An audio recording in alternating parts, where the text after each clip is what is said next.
Hello, welcome to my channel, or welcome back if you've been here before. My name is Beth Ann.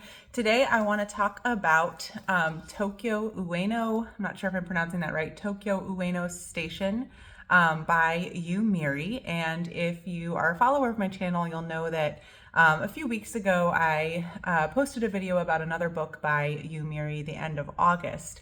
And one of my main complaints for The End of August, which was a book that I enjoyed very much, don't get me wrong, but one of my complaints about it was that it was like 300 or 400 pages longer than it needed to be. It was like 700 something pages long. And with this book, I was delighted to see that Miri is capable of writing shorter fiction, and very effective, very beautiful shorter fiction. This book comes in at under 200 pages. Yeah, the last page is page 180. So she is capable of writing much shorter fiction to great effect. I would say that in terms of kind of using her fiction to make an impactful point, and she's clearly an author who does that. This is definitely literary fiction that is making like political, social, economic points. I would say that she makes just as powerful and kind of fleshed out a point in this 180 page book as she does in her 700 plus page book, The End of August. That one's a multi-generational family saga sort of thing embedded in Korean history and culture, and it's absolutely wonderful. I'll link to my video if you want to go check it out. This book I enjoyed less.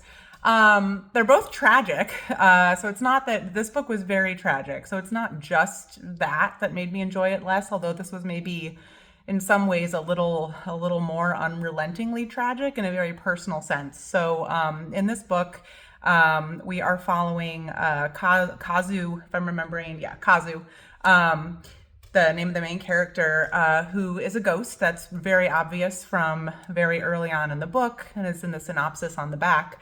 And he is haunting Tokyo Ueno Station, which is a big train station in Tokyo, very high traffic train station because it's near a lot of cultural things like museums and things like that. And there are large encampments of unhoused people, referred to as homeless people in this book, there. And Kazu was one of them for a period of time, about 10, maybe at least 10 years, maybe a bit more, towards the end of his life. And now he's passed away and he's haunting the station. And so we get some absolutely beautiful physical descriptions of that part of Tokyo. We also get snippets of conversation that he's overhearing. He can't interact with people as a ghost. He doesn't really have all his senses in kind of the conventional way anymore, but he does kind of get these snippets of impressions of the world, things that he's seeing, things that he's hearing. So you get just those little glimpses into the lives of people who are passing through the train station area, and you get glimpses into the lives of the other unhoused people who are part of that community in the park. We also get retrospectively Kazu's telling of main events in his life. So what happened to him? What was his life like? Why did he end up in the last decade or so of his life living rough in the park with many other unhoused people? And it's all pretty tragic. And that's really one of the main points of this book, I thought, was just really pointing out kind of the hypocrisy and the evil of a lot of our modern societies, where it is just so easy for people to fall through the cracks, if you will, that through circumstances that are in many cases just completely out of their control, they end up in either a financial state or a mental or emotional state where they end up unhoused. And in Kazu's case, he was a manual laborer for all of his working life. He, at one point in the book, he says that he thinks over the decades that he was married, he married, I think, in his 20s, and his wife passed away when he was in his 60s. And over that period, he says he thinks that he spent less than a year physically, like in person, with his wife, because he was working as a laborer all around Japan just to try to make a living. And he had 2 kids.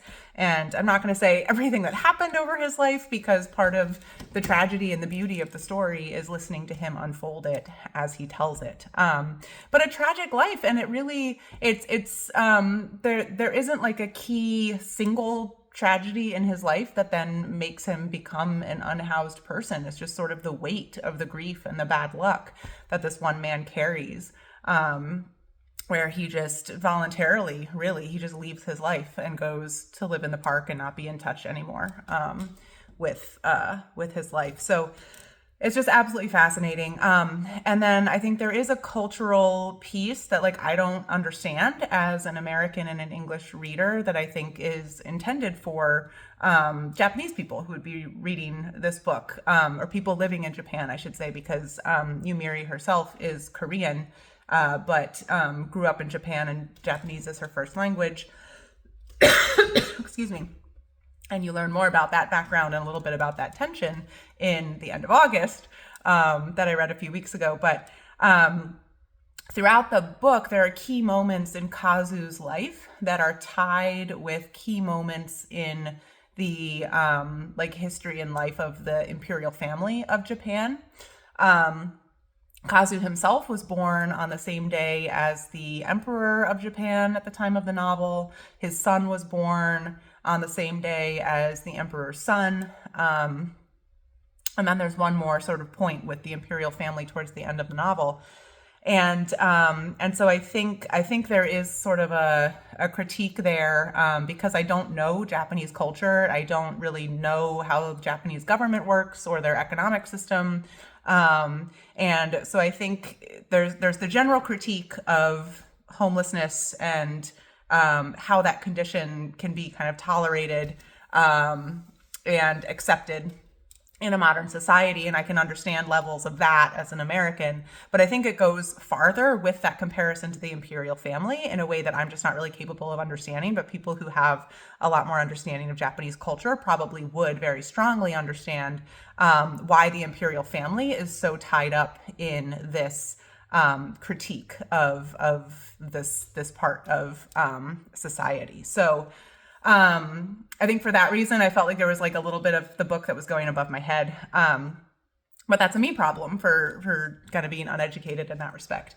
The one thing from sort of like a structural piece, I would say that made this not a 5-star novel for me, despite the gorgeousness of the writing and really feeling for the main character and really appreciating the point that the author was making, is that there wasn't much structure to it. I mean, it really is more of a novella, I guess, at 180 pages, but there really isn't structure. It's just this ghost drifting around the park and sharing his view and his story, which is lovely. But at some point in those 180 pages, you kind of think like, okay, but like what's happening or like what's going to happen, right? So it didn't have a structure. And then the ending was quite abrupt, and really didn't feel, made it kind of feel less of a cohesive thing as opposed to something that like I could envision the author almost just sitting down and kind of dashing this off over the matter of like a few days. I don't know if that's accurate at all, but it sort of ended up having that feel for me of just like maybe something the author felt really led to get off her chest and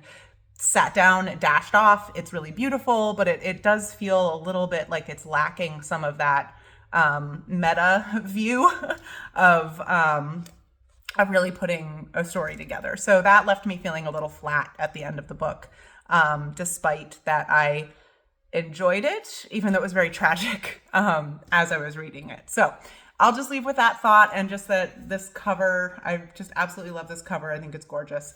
And I've been enjoying reading Miri. I should have mentioned earlier on, this is translated by Morgan Giles.